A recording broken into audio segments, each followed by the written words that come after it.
Друзья, привет! Сегодня приготовим американский картофельный салат. Салат получается очень вкусным, с интересной заправкой. По вкусу он значительно отличается от тех картофельных салатов, к которым мы привыкли. Давайте готовить вместе. Яйца заливаю холодной водой, поставлю на плиту и сварю вкрутую. Затем их необходимо остудить и очистить. Для этого салата нам понадобится розовый картофель.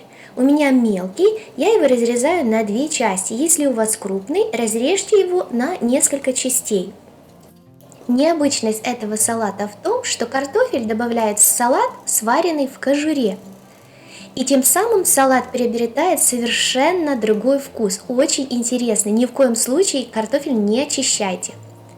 Картофель необходимо перекласть кастрюлю или сотейник большой, как у меня, залить холодной водой, немного посолить, сварить до готовности, затем его сцедить и остудить. Пока варится картофель, бекон нарежу небольшими кусочками. Пусть вас не пугает большое количество бекона в этом рецепте, его мы будем жарить на сковороде и полностью вытопим весь жир.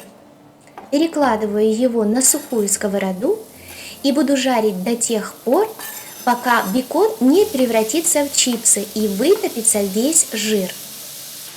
Время от времени бекон нужно помешивать. Скажу сразу, сыр копченый, бекон ничем другим не заменять. Вот до такого состояния вы должны его жарить. Посмотрите, сколько вытопилось жира. Теперь бекон перекладываю на бумажное полотенце, чтобы убрать лишний жир.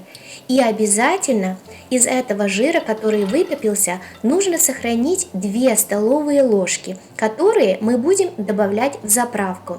Тем самым заправка получится очень интересной и прекрасно дополнит этот салат.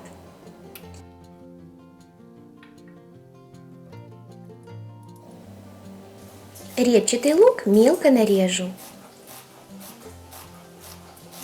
Также мелко нарежу сельдерей. Сваренные вкрутую яйца я остудила и нарезаю крупными кубиками.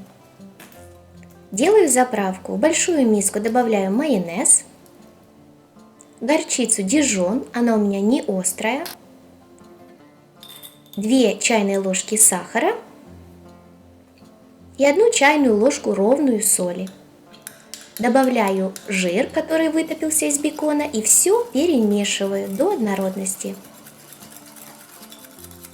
Добавляю картофель, который я остудила, также яйца, сельдерей и лук.